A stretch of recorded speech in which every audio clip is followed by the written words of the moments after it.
What's going on, guys? This season is officially wrapped up. Made it back. We're done with the Elite Series for the season, and that's crazy to think that how fast the year went by. Last two events really were incredible. Saw some big weights, some big bags, some giant smallmouth caught. Caught a few of them. I just did not catch enough to get where I wanted to be in the tournaments.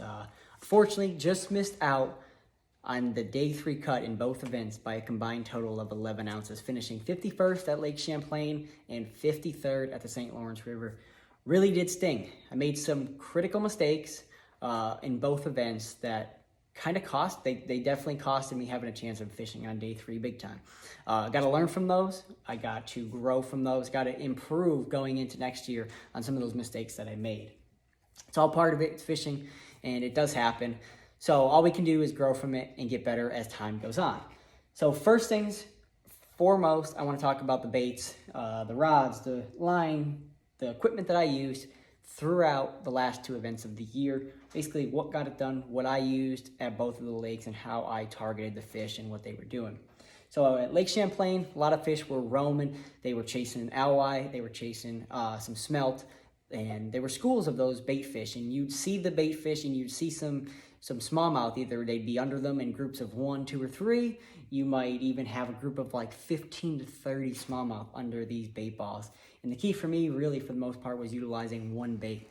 And that was a Damiki style bait. I chose the all-terrain tackle, Smalley Smasher jig head in a 1/4 ounce or a 3/8 ounce. I had both of them rigged up. I alternated between each one just to see if the fish would react better to the lighter weight versus the heavier weight, and vice versa. Paired that on an Arc Reinforcer. This is a 610 medium light. That rod is key for this style of fishing because some of the bites are so subtle. They're hard to detect, but the Reinforcer is the most sensitive rod I've ever felt in my life, and it allowed me to detect every single bite that I had on this bait. Got a good hookup ratio with that nice, strong, sharp hook from All Terrain Tackle, and I was able to land every single fish that I did have on this bait, except for 1 or 2, and that was more so my fault, my error. They actually got off in my hand, and that really costed me the day 2. I had a tougher day on day 2, lost some fish right in my hand at the side of the boat, and that cost me making the day 3 cut. So it does sting. Like I said, this is paired Sunline FC Sniper 8-pound test, the Sunline D Braid, thrown that in 13-pound test, and that was basically the main rod, accounted for about 90% of my fish at the Lake Champlain event. Now, secondly, we head on over to the St. Lawrence River. A lot of water to cover, 2 days of practice, St. Lawrence River, Lake Ontario. Do I go out? Do I play it safe? Do I stay in the river? What do I do? Goals to try to make the Classic. That was maybe a long shot, but the bigger goal also, in addition to that, was making sure I stayed in the elites for the 2024 season.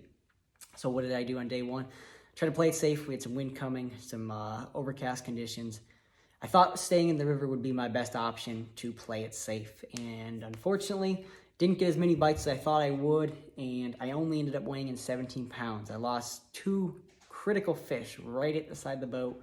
That cost me big time. Had the opportunity at 20 to 21 pounds, and it just didn't happen. Again, it's part of fishing. Things happen. We learn from our mistakes, and that's what I'm taking from these last 2 events and going to apply them to next year. But basically, the only rod, the only bait that I had used on day 1 in the river was a Carolina rig. My favorite bait is the Zoom Ultra Vibe Speed Craw in either black or green pumpkin. Pairing it on the Arc Essence 7.6 medium heavy, fast action. It's a big rod, but that's key with Carolina rig, especially in that current. You really need to drive that weight. You have to drive that hook into those fish's mouth when they do bite it. 20-pound Sunline shooter as the main line, also 20-pound Sunline shooter as my leader. And then utilizing the Arc Gravity G5 and a 7-to-1 gear ratio. Like I said, that's about the only rod that I used on day 1 as I stayed in the river. Now, day 2, completely different game plan. We're going out to the lake. There's no doubt about that. So we went out there and instantly dropped on the fish. Had about 22 pounds in the first hour, hour and a half, and then ended up finishing our day with 23 1/4. 2 baits. It's all that played for me out there. And the 2 baits that I utilized was a drop shot and a Ned rig. Now, for the most part, I would throw the drop shot as I was scanning around, searching for fish on my Garmin Live Scope. But as I was looking, I'd also be watching my Humminbird 360, trying to find the thicker rock clumps. And when I found a thicker clump of rocks, I put the drop shot down, and I'd pick up a Ned rig. I opted for the Zoom Beatdown in Green Pumpkin. This is on a 1/4 ounce head or a 3/8 ounce head. I pour them myself, so I use the Owner O'Shaughnessy style hook, and I like those. I like that little bit heavier of a weight anytime I'm fishing in some of those St. Lawrence River where there's current, or those Great Lakes where we're fishing deeper water.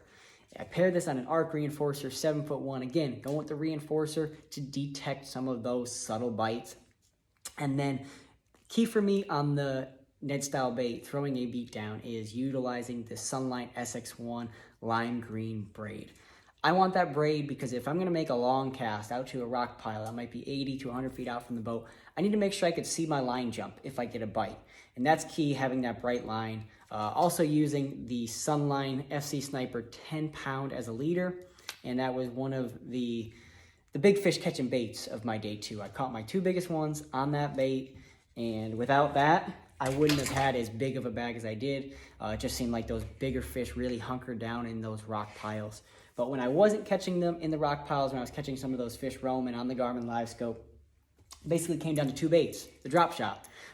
You utilize 2 different baits, and that is a cover shot hook from Owner, where I thread a bait on. This is a size 1. I utilize a 1/2 ounce arc tungsten weight. Anytime I'm fishing up north for smallmouth, it's always a 1/2 ounce in my opinion. And then on the other one, this is the Owner Mosquito Light in a size 1, nose hooking a bait, also with a 1/2 ounce arc tungsten drop shot weight. Both of those are on the Arc Invoker Pro 610 medium lights. Both of them have 10-pound FC Sniper leader. And as you can see, even though they are a drop shot, I'm using 2 different braids. Now the reason for that is I use the Sunline D braid on the threaded on version. This is going to be my more so deeper water, the one that I'm going to throw the majority of the time, anytime I'm scanning around Live Scope and trying to catch these fish that might be reacting to the bait as it's going down.